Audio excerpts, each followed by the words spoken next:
Muy buenas noches.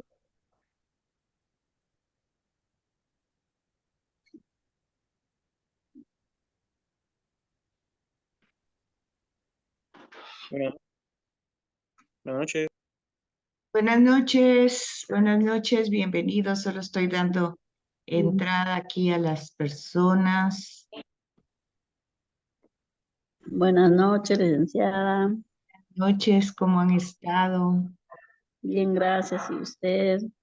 Bien, también, gracias a Dios, aquí esperándolos. Quisiera saber si han leído un poco, leyeron algo del trabajo que teníamos que hacer.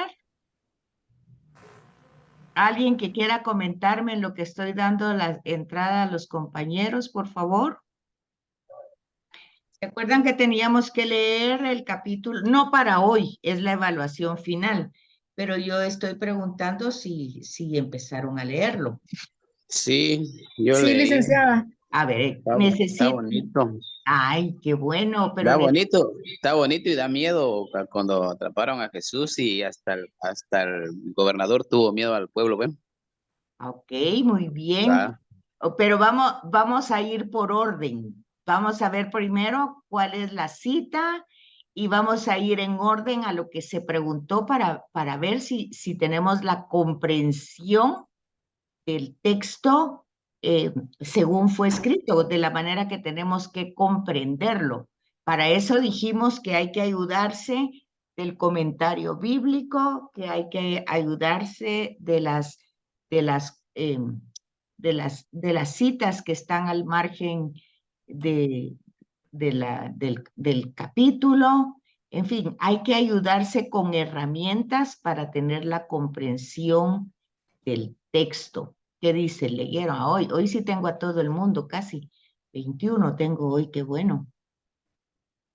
Bueno, ya saben que de hoy en 8 es la última clase y que el padre Porfirio pues se quiere las notas lo más pronto posible, pero se recuerdan que ustedes tienen pues habilitado hasta el 31, o sea que todavía después de la última clase de hoy en 8 todavía llega al 31 para que ustedes trabajen esto, que lo vamos a hacer hoy. Hoy vamos a empezar a trabajar para ver si hemos comprendido lo que estamos haciendo, si vamos comprendiendo cómo las claves las claves para utilizar las herramientas que se necesitan para comprender el texto que nos ha llegado hasta el día de hoy, lo más que se pueda, ¿verdad? Entonces, no sé si hay alguien que me quiera compartir algo. Estas son las citas del capítulo 18, versículo 28 al 19, capítulo 19, versículo 16a. Entonces, si nos vamos entendiendo de lo que teníamos que hacer, pues dijimos que aparte de la Biblia, que es lo más importante, y los comentarios que tengan en su Biblia, tenemos el manualito, el librito que tenemos acompañando también para ayudarnos a comprender. Y ustedes se van a fijar, por ejemplo, que cuando nos da esta cita del capítulo 18, versículo 28 al 19, versículo 16a, nos dan los textos que narran algo parecido, porque no es igual, pero como los sinópticos, que va a ser Marcos, Mateo y Lucas, aquí están las citas. Esto del capítulo 18, versículo 28, está en el capítulo 15 de Marcos, del 1 al 15.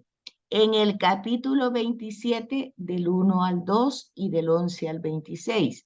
Y el capítulo de Lucas 23, del 1 al 25. Entonces, dijimos en las primeras, las primeras sesiones que cuando un relato está en los 4 evangelios, se llama testimonio múltiple.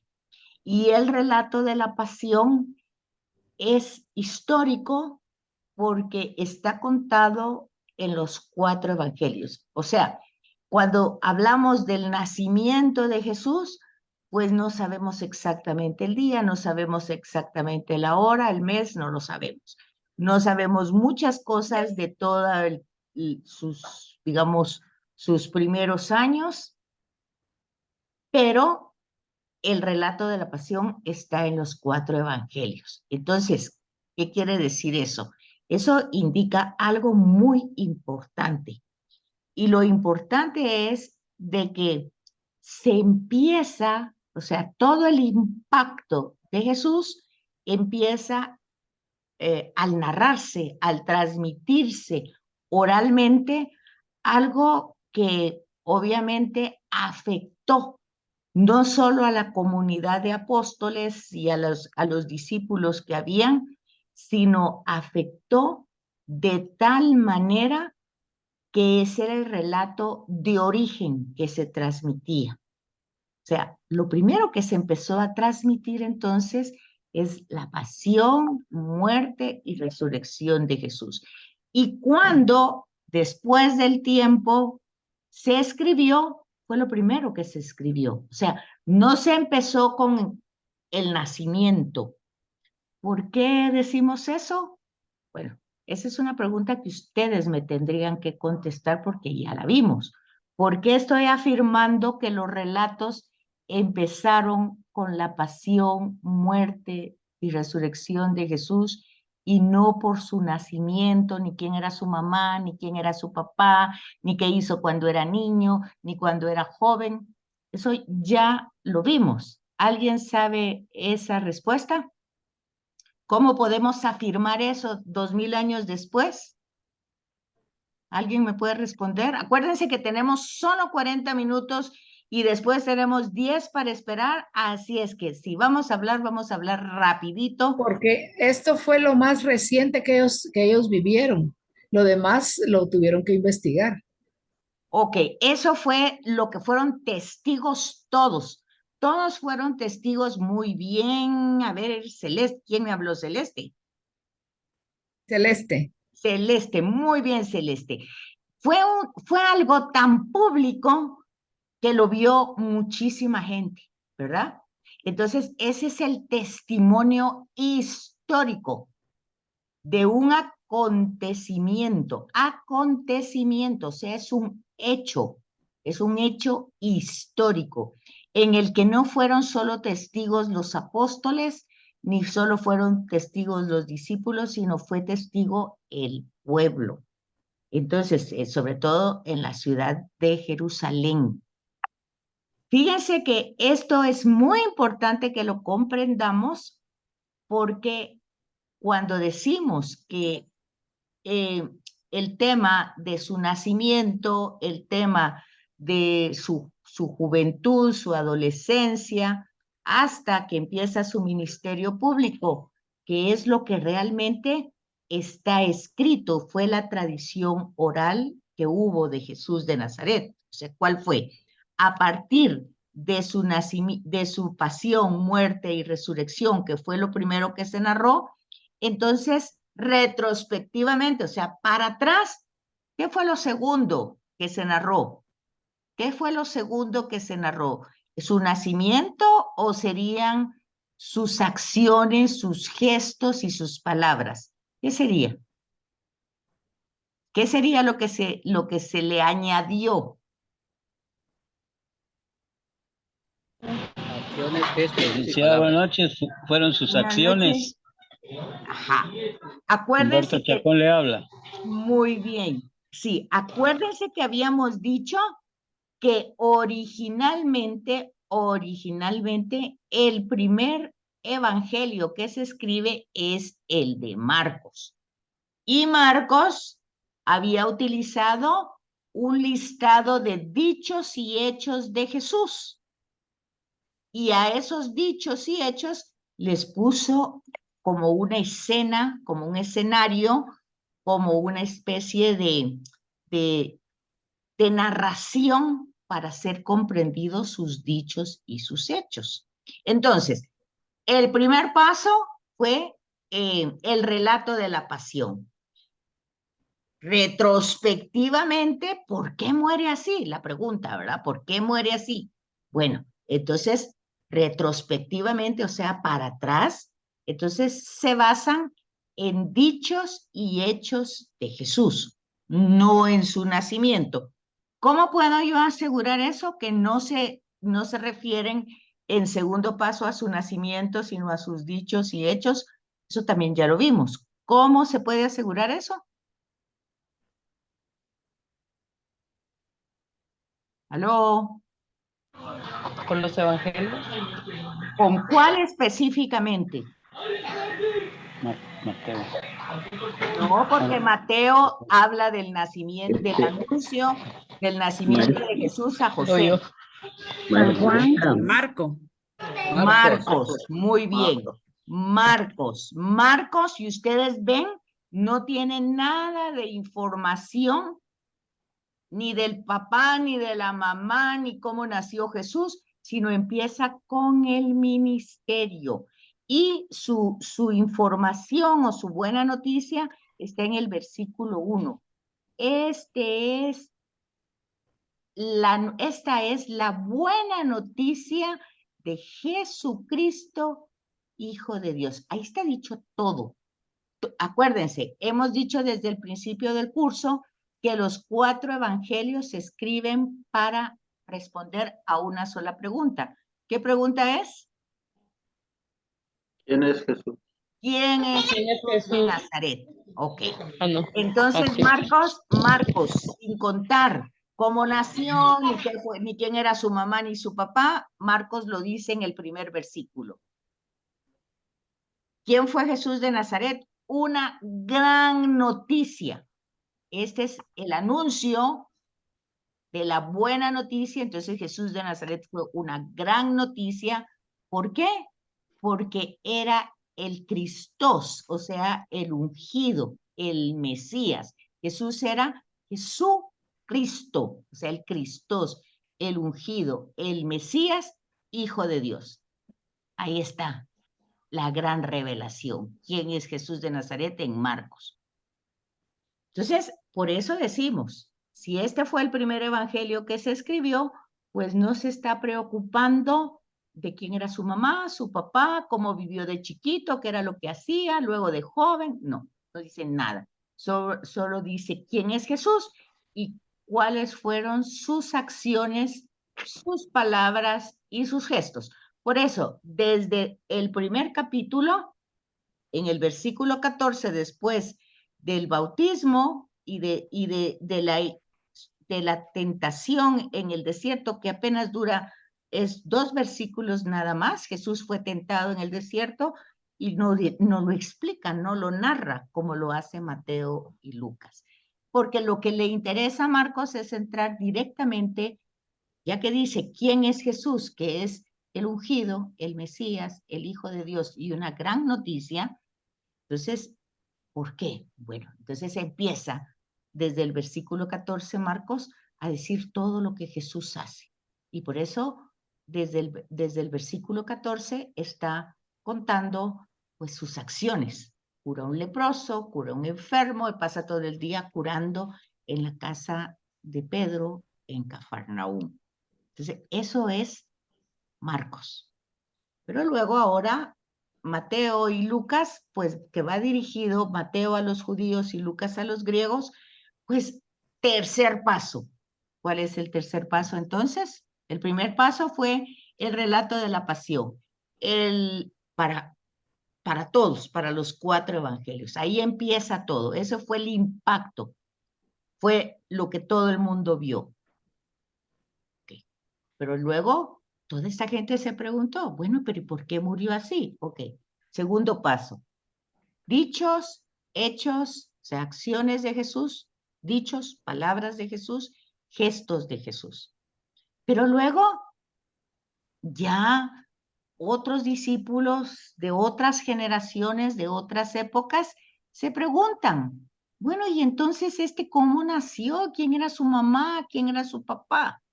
Ya está escrito Marcos, o sea, Marcos ya no sufre ningún cambio. Es muy estructurado, muy esquemático, ya no sufre cambios. Es como la primera versión, pero luego llegan otras versiones destinadas para griegos y para judíos. Entonces, está claro que para judíos el patriarcado es lo más importante. Por eso lo más importante es, bueno, ¿quién es su papá? Para Mateo. ¿Por qué? Porque es judío y la descendencia viene de los judíos varones, es el patriarcado. Entonces vemos toda la narración relacionada con José. Bueno, pero luego vemos esto mismo para los griegos, donde la importancia de la mujer pues no es igual que para los judíos. Para los griegos esa cultura sí la toma en cuenta. De hecho, tienen divinidades mujeres.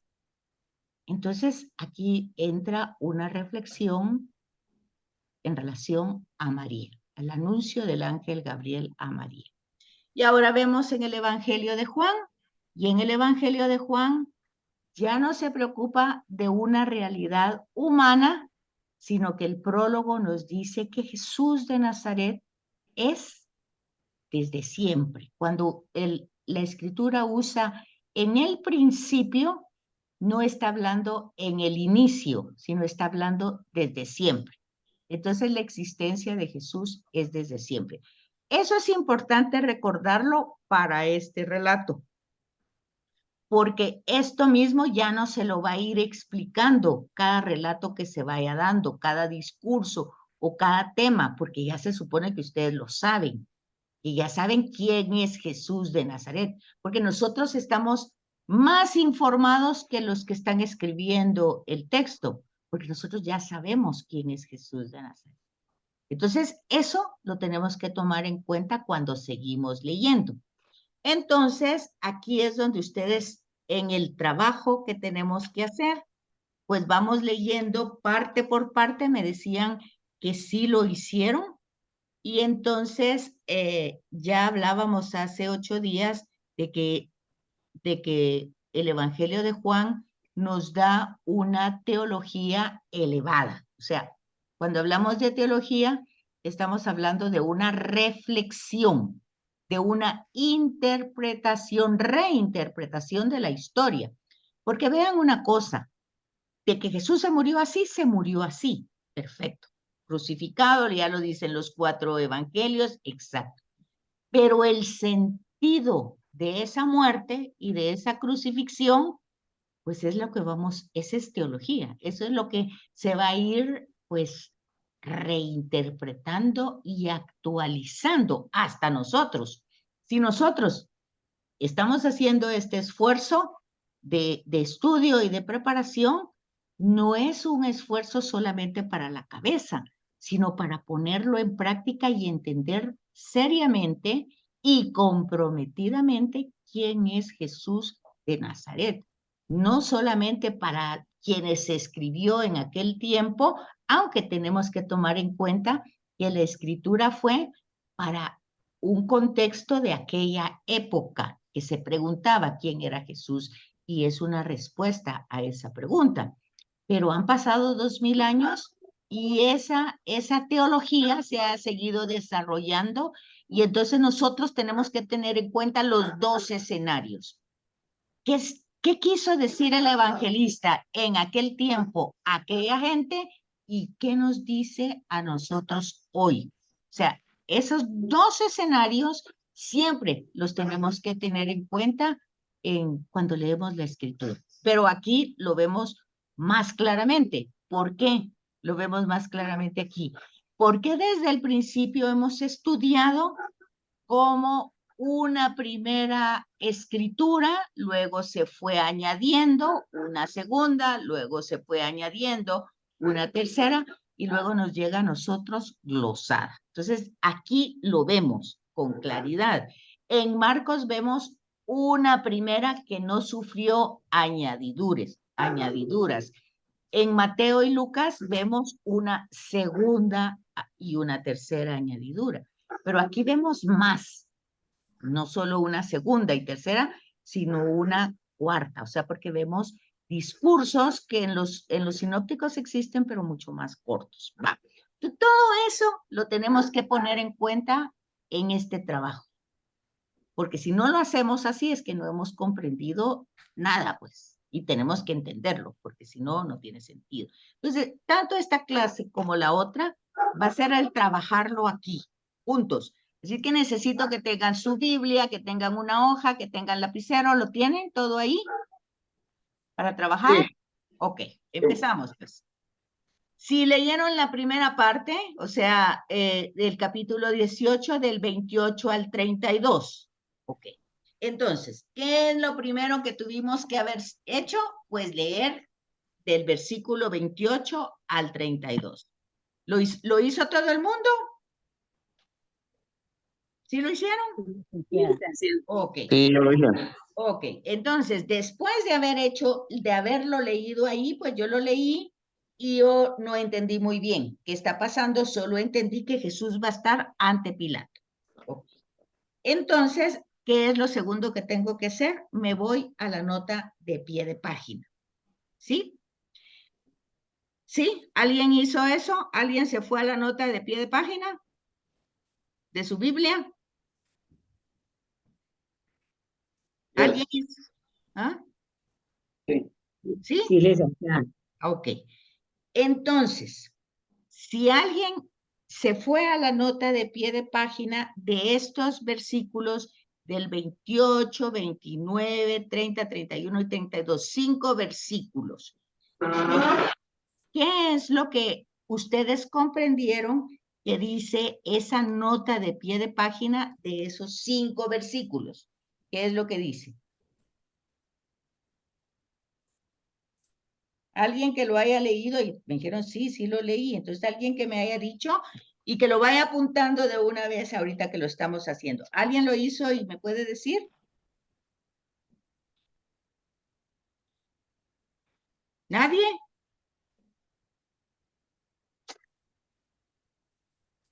Aló, no tenemos toda la noche.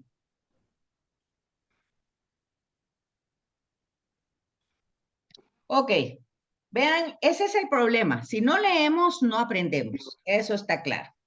Entonces, lo que dice la nota de pie de página, que a Jesús lo llevan de mañana, es llevado a la casa de Caifás, o sea que lo llevan a una institución judía de mañana.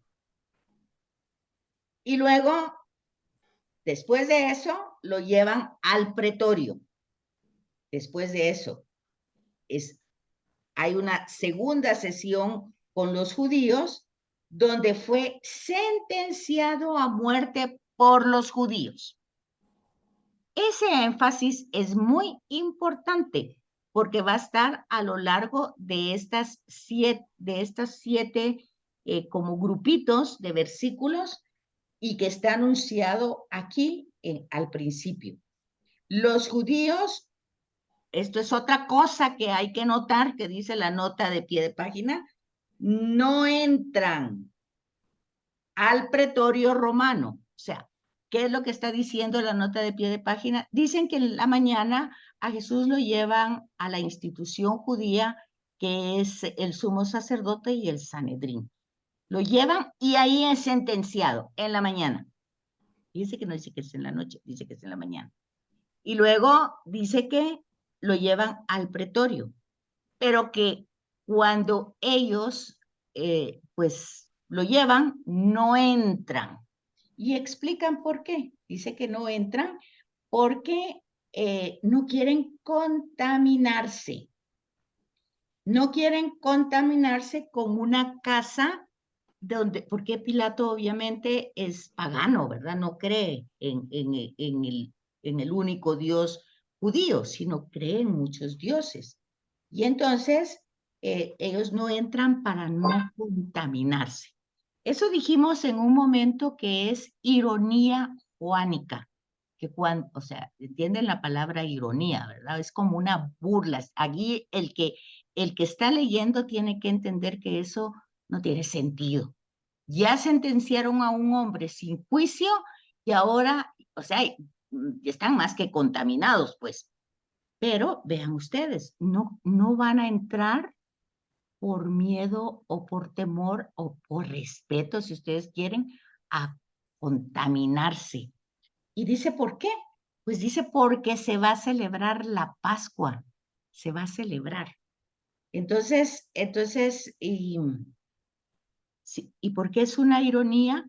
Porque se cuidan de una ritualidad, de una normativa, pero ya sentenciaron a un inocente. Okay. ¿Quiénes están haciendo eso? Pues los judíos. Entonces aquí dice, en estos versículos vemos esta realidad. Entonces, eso es lo que ustedes tienen que escribir y ayudarse con lo que, si hay alguna idea más, pero esto solo lo sacamos de la Biblia. O sea, no es una cosa complicada, ¿verdad? Pero es cuestión de entenderlo. Entonces, ¿qué es el escenario? El escenario que está presentando la comunidad de Juan a la gente, a sus seguidores, a la comunidad que está ahí. En este caso, pues se llama iglesia, ¿verdad? La iglesia es una comunidad, eclesía, es una asamblea. Entonces, ¿qué le está diciendo Juan a todos, a toda la comunidad juánica? Que ya vimos también que está en la parte norte, no está en la parte de Jerusalén, sino está allá por la parte de Siria y Fenicia. Y han pasado 300 años y entonces está diciendo algo, está diciendo que Jesús pues tuvo un juicio que no fue justo porque lo llevaron a un lugar donde lo sentenciaron.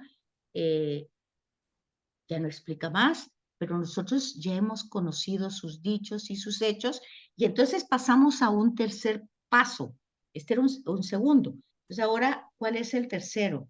Que ustedes se dan cuenta que en su Biblia, pero también aquí, tienen ustedes las citas donde este relato está en los sinópticos. Entonces, ¿qué es lo que hago? ¿Qué es lo que tengo que hacer? Pues es irme a Marcos 15, del 1 al 15, y ver y comparar qué dice de más, qué dice de menos. ¿Por qué? Porque es importante, porque este fue el primer relato. Entonces, ¿qué añadió, qué no añadió, qué le puso, qué no le puso? Y tengo que ir a las notas de pie de página para entender lo que aquí dice. Luego me paso a Mateo, capítulo 27, donde está el mismo relato que acabamos de leer, solo que está en Mateo, esa parte. Y entonces lo leo, el primer paso, luego me voy a las notas de pie de página y entonces voy comparando y entonces voy haciendo una especie de cuadro. Mateo dice tal cosa, Marcos dice tal otra. Ahora paso a Lucas, que está del 23 al 1:25 y hago exactamente lo mismo. Yo sé que ustedes no van a hacer eso, pero esa es la clave para comprender lo que yo estoy leyendo y entender el mensaje que se está transmitiendo a las distintas comunidades y poder dar una respuesta de quién es Jesús de Nazaret desde esas perspectivas. Entonces, aquí cuando yo hago esas cosas, yo ya tengo una claridad del texto. Entonces, aquí tienen ustedes que tener presente algo. Y es esto que dice, los judíos no quieren entrar al pretorio, Pilato sale entonces. Ustedes ya entienden por qué ellos no entran y Pilato sale. ¿Qué acusación tienen contra este hombre? Pregunta Pilato. Y entonces ellos responden, si este no fuera un malhechor, no te lo hubiéramos entregado. Entonces, si ustedes ven, esa respuesta es como malcriada, como insolente. ¿Qué significa? Que lo están llevando ahí, pero no lo respetan, no lo están llevando porque él sea una autoridad respetuosa, sino que ya tienen ustedes la respuesta anterior. Lo llevan ahí porque ellos no quieren hacerse responsables de la muerte. Sin embargo, ya lo condenaron. Y entonces no van a entrar al pretorio porque no quieren contaminarse, pero ya lo condenaron. Entonces, des en cuenta que aquí va una actitud de desprecio contra el procurador, contra una autoridad que ellos no la toman en serio, pero sí la manejan a sus intereses. Entonces Pilato les dice, y aquí es otra vez donde vemos toda la ironía, o sea, como están diciendo ciertas cosas, pero es como burla, ¿verdad? Entonces, si ustedes lo traen y es un malhechor para ustedes, pues júzguenlo y condénenlo ustedes. Y entonces aquí les dan citas. Fíjense, ¿por qué les estoy haciendo todas estas referencias? Porque la forma de actuar de ellos que son fieles a varias instituciones. ¿A qué instituciones? A la del sábado, que es el sabbat. Por eso ellos no quieren entrar, no quieren contaminarse porque se va a celebrar el sábado, o sea, el día de descanso. Pero también en ese momento se va a celebrar la Pascua, pues, otra fiesta. Entonces, la del sábado es todos los sábados y la de la Pascua es una vez al año. ¿Dónde encontramos esto que ahí está pasando? Lo que ellos están respetando está en Éxodo 31, versículo 14, y también lo encontramos en 35. Miren que está separado por un punto y una coma, quiere decir que esta es una cita y esta es otra cita, pero del mismo Éxodo. O sea, está hablando del capítulo 31, versículo 14, y del 35, versículo 2. Y entonces ellos acusan a Jesús de blasfemo. ¿Por qué? Bueno, entonces hay una ley en Levíticos, capítulo 24, del 15 al 16. Fíjense la ironía. Ellos están respetando la institución del sábado, la institución del Levítico y la institución, pues, de la Pascua. Pero si ellos condenaban a Jesús, la muerte que tenía que llevar Jesús era, pues, con piedras, apedreado. Era el castigo. Ellos no tenían el tema de la cruz. Esa era una condena romana.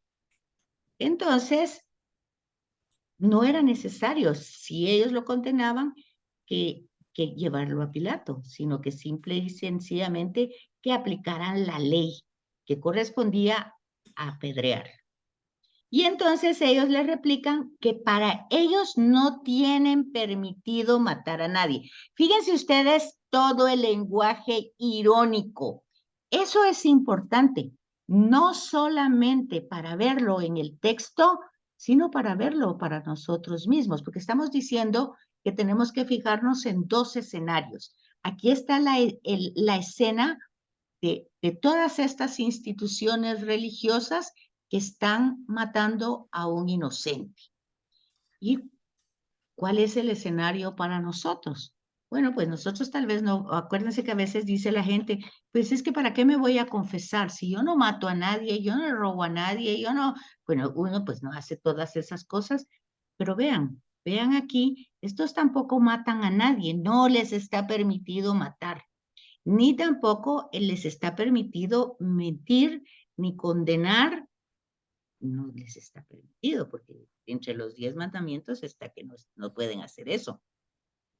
Pero entonces, ¿qué intentan ellos al actuar de esa manera? Pues no solo matarlo, sino que también exigen la clase de muerte romana. O sea, son ellos quienes exigen que Jesús muera de esa manera. Por eso en los sinópticos ustedes van a encontrar que alborotan al pueblo y cuando Pilato les dice que ¿qué quieren que haga con este hombre? Crucifícalo, crucifícalo, crucifícalo. Fíjense que esto se lee el domingo de Ramos, se lee según el ciclo que estamos teniendo en el año. Y el Viernes Santo siempre se va a leer el Evangelio de San Juan. Siempre, siempre. El que va a cambiar es el domingo, el relato de la pasión del domingo de Ramos. porque si es el ciclo A, pues lo va a leer, va a ser el relato de la pasión de Mateo. Si es el ciclo B, va a ser el de Marcos, y si es el ciclo C, va a ser el de Lucas. Entonces, el de Domingo de Ramos va a ser el ciclo que se esté leyendo durante todo el año. Pero el Viernes Santo, siempre, siempre, siempre, siempre se va a leer el Evangelio de Juan, o sea, el relato de la pasión del Evangelio de Juan.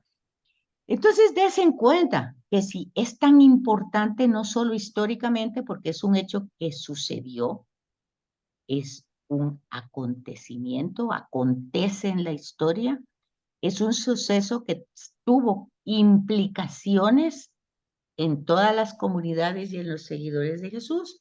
Y entonces, y si nosotros lo celebramos eucarísticamente, es porque se supone tiene implicaciones para nosotros también.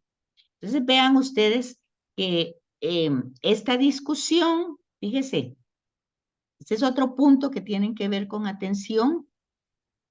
Si estas citas que están aquí, Marcos 10:34, Mateo 20:19 y Lucas 18, pues tienen que ver con el anuncio de que Jesús dice que lo van a matar, pero a los 3 días va a resucitar. ¿Cuál es ese anuncio? Pues ese anuncio es cuando Jesús está preguntando quién dice la gente que soy yo. Y entonces Pedro dice que es el Mesías, el Hijo de Dios, y entonces Jesús dice, ¿por qué explica esto? Porque acuérdense que Jesús es él mismo, se designa como profeta. Entonces, él dice, pues sí, él es el Mesías, pero lo van a matar y a los 3 días va a resucitar. Y acuérdense que es cuando Pedro dice que no puede pasarle eso. Mateo también lo cuenta y Lucas también lo cuenta. Aquí tienen ustedes las 3 citas que son profecías de Jesús. Por favor, aquí los dice, se están cumpliendo una profecía del Señor, o sea, de Jesús. Lo que ha dicho en los sinópticos, pues aquí no lo dice en el Evangelio de Juan, pero está pasando exactamente lo que se ha dicho. Y entonces ahí nosotros tenemos claro que quienes están exigiendo la muerte de Jesús por crucifixión, ni siquiera es Pilatos, son los judíos. Y eso se repite varias veces con las entradas. ¿Cuántas veces Pilato dice que Jesús es inocente?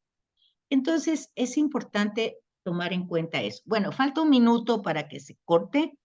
Tienen, por favor, si ya leyeron esta segunda parte, porque acuérdense que no se pueden conectar inmediatamente, hay que esperar 10 minutos.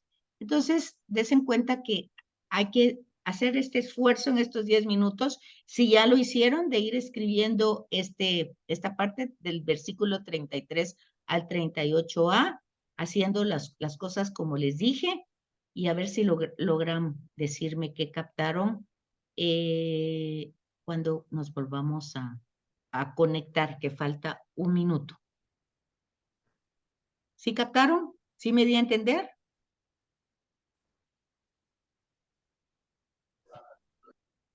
Sí, licenciada. ¿Sí? Ok.